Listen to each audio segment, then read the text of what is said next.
रामायण युद्ध में हनुमान। रामायण के सुंदर कांड में हनुमान जी के साहस और देवाधीन कर्म का वर्णन किया गया है। हनुमान जी की भेंट राम जी से उनके वनवास के समय तब हुई जब राम जी अपने भ्राता लक्ष्मण के साथ अपनी पत्नी सीता की खोज कर रहे थे। सीता माता को लंकापति रावण छल से हरण करके ले गया था। सीता जी को खोजते हुए दोनों भ्राता ऋषिमुख पर्वत के समीप पहुंच गए, जहां सुग्रीव अपने अनुयायियों के साथ अपने ज्येष्ठ भ्राता बाली से छिपकर रहते थे। वानर राज बाली ने अपने छोटे भ्राता सुग्रीव को एक गंभीर मिथ्याबोध के चलते अपने साम्राज्य से बाहर निकाल दिया था और वो किसी भी तरह से सुग्रीव के तर्क को सुनने के लिए तैयार नहीं था। साथ ही बाली ने सुग्रीव की पत्नी को भी अपने पास बलपूर्वक रखा हुआ था। राम और लक्ष्मण को आता देख सुग्रीव ने हनुमान को उनका परिचय जानने के लिए भेजा। हनुमान एक ब्राह्मण के वेश में उनके समीप गए। हनुमान के मुख से प्रथम शब्द सुनते ही श्री राम ने लक्ष्मण से कहा कि कोई भी बिना वेद पुराण को जाने ऐसा नहीं बोल सकता जैसा इस ब्राह्मण ने बोला। राम जी को उस ब्राह्मण के मुख, नेत्र, माथा, भाव या अन्य किसी भी शारीरिक संरचना से कुछ भी मिथ्या प्रतीत नहीं हुआ। राम जी ने लक्ष्मण से कहा कि इस ब्राह्मण के मंत्रमुग्ध उच्चारण को सुन के तो शत्रु भी अस्त्र त्याग देगा। उन्होंने ब्राह्मण की ओर प्रसन्नता करते हुए कहा कि वो नरेश राजा निसंकोच ही सफल होगा जिसके पास ऐसा गुप्तचर होगा। श्री राम के मुख से इन सब बातों को सुनकर हनुमान जी ने अपना वास्तविक रूप धारण किया और श्री राम के चरणों में नतमस्तक हो गए। श्री राम ने उन्हें उठाकर अपने हृदय से लगा लिया। उसी दिन एक भक्त और भगवान का हनुमान और प्रभु राम के रूप में अटूट और अनस्वर मिलन हुआ। तत्पश्चात हनुमान ने श्री राम और सुग्रीव की मित्रता करवाई। इसके पश्चात ही श्री राम ने बाली को मारकर सुग्रीव को उनका सम्मान और गौरव वापस दिलाया और लंका युद्ध में सुग्रीव ने अपने वानर सेना के साथ श्री राम का सहयोग दिया। सीता माता की खोज में वानरों का एक दल दक्षिण तट पे पहुंच गया, मगर इतने विशाल सागर को लांघने का साहस किसी में भी नहीं था। स्वयं हनुमान भी बहुत चिंतित थे कि कैसे इस समस्या का समाधान निकाला जाए। उसी समय जामवंत और बाकी अन्य वानरों ने हनुमान को उनकी अद्भुत शक्तियों का स्मरण कराया। अपनी शक्तियों का स्मरण होते ही हनुमान ने अपना रूप विस्तार किया और पवन वेग से सागर को उड़ के पार करने लगे। रास्ते में उन्हें एक पर्वत मिला और उसने हनुमान से कहा कि उनके पिता का उसके ऊपर ऋण है।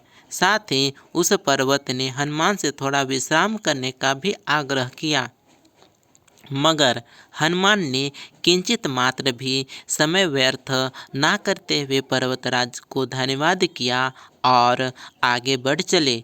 आगे चलकर उन्हें एक राक्षसी मिली जिसने कि उन्हें अपने मुख में घुसने की चुनौती दी।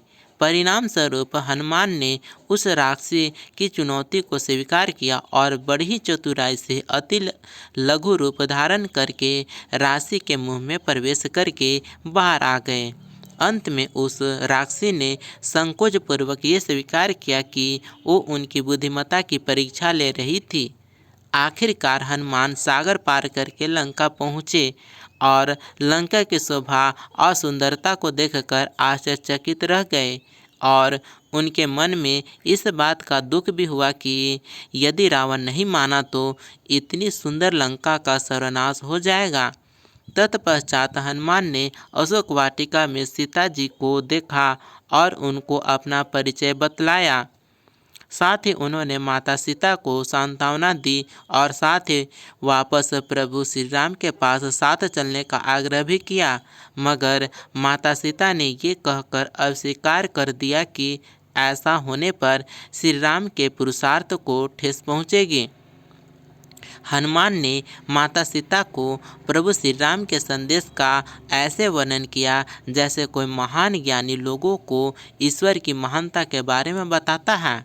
माता सीता से मिलने के पश्चात हनुमान प्रतिशोध लेने के लिए लंका को तहस नहस करने लगे। उनको बंदी बनाने के लिए रावण पुत्र मेघनाथ इंद्रजित ने ब्रह्मास्त्र का प्रयोग किया। ब्रह्मा जी का सम्मान करते हुए हनुमान ने समय को ब्रह्मास्त्र के बंधन में बंधने दिया। साथ ही उन्होंने विचार किया कि इस अवसर का लाभ उठाकर वो लंका के विख्यात रावण से मिल भी लेंगे और उसकी शक्ति का अनुमान भी लगा लेंगे।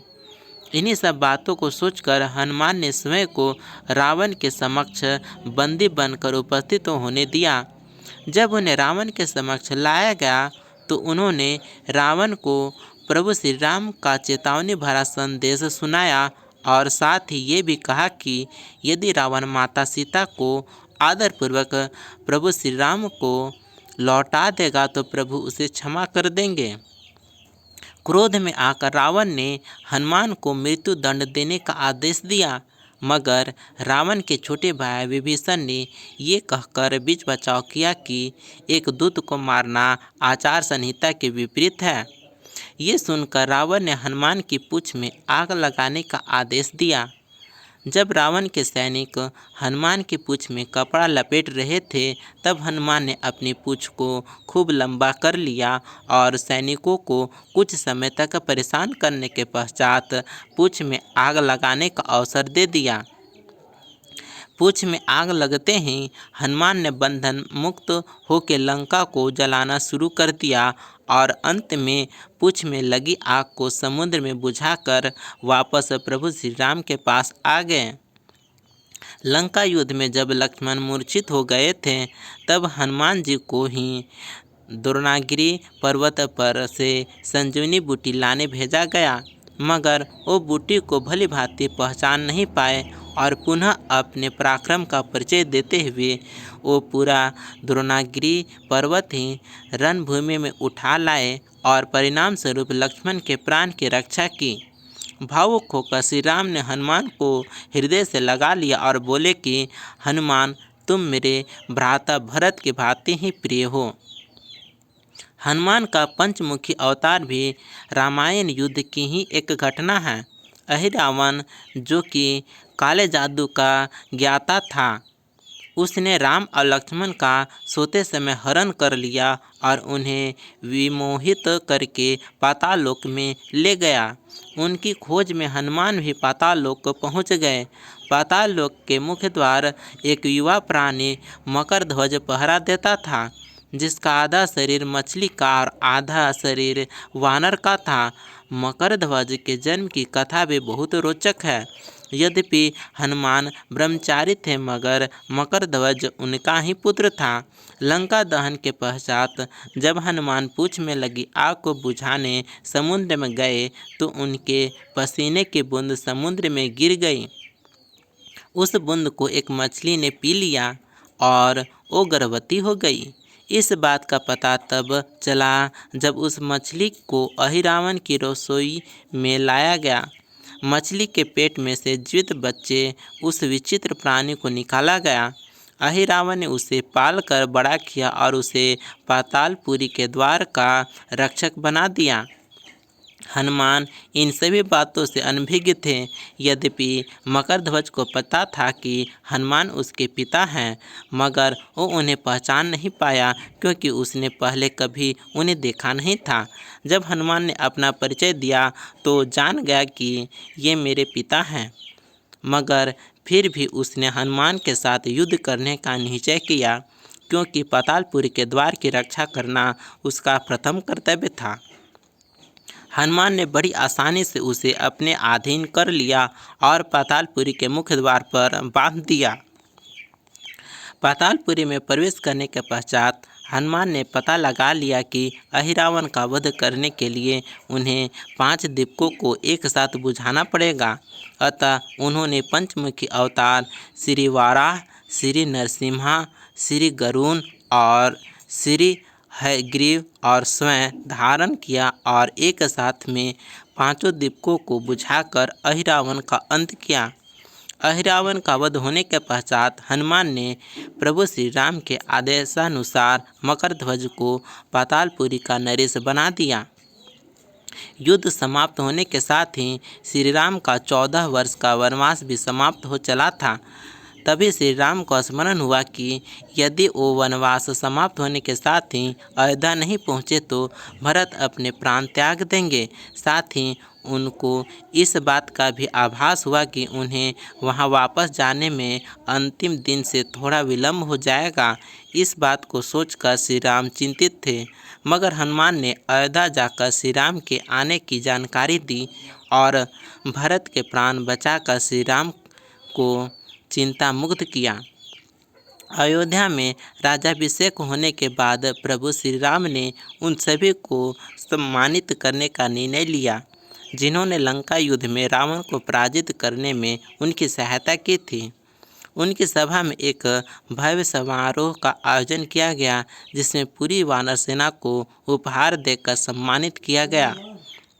हनुमान को भी उपहार लेने के लिए बुलाया गया। हनुमान मंच पर गए मगर उन्हें उपहार की कोई जिज्ञासा नहीं थी। हनुमान को ऊपर आता देखकर भावना से अभिप्लुत श्री राम ने उन्हें गले लगा लिया और कहा कि हनुमान ने अपनी निश्चल सेवा और पराक्रम से जो योगदान दिया है उसके बदले में ऐसा कोई उपहार नहीं है जो उनको दिया जा सके। मगर अनुराग स्वरूप माता सीता ने अपना एक मोतियों का हार उन्हें भेंट किया। उपहार लेने के उपरांत हनुमान माला के एक एक मोती को तोड़कर देखने लगे। ये देखकर सभा में उपस्थित सदस्यों ने उनसे इसका कारण पूछा तो हनुमान ने कहा कि वो ये देख रहे हैं कि मोतियों के अंदर उनके प्रभु श्री राम और माता सीता हैं कि नहीं, क्योंकि यदि वो इनमें नहीं हैं तो इस हार का उनके लिए कोई मूल्य नहीं है। ये सुनकर कुछ लोगों ने कहा कि हनुमान के मन में प्रभु श्री राम और माता सीता के लिए उतना प्रेम नहीं है जितना कि उन्हें लगता है। इतना सुनते ही हनुमान ने अपनी छाती चीर के लोगों को दिखाई और सभी ये देखकर स्तब्ध रह गए कि वास्तव में उनके हृदय में प्रभु श्री राम और माता सीता की छवि विद्यमान थी। वीडियो देखने के लिए धन्यवाद। यदि आपको यह वीडियो अच्छा लगा तो लाइक करें और अपनी राय हमें कमेंट में ज़रूर दें। Thank you.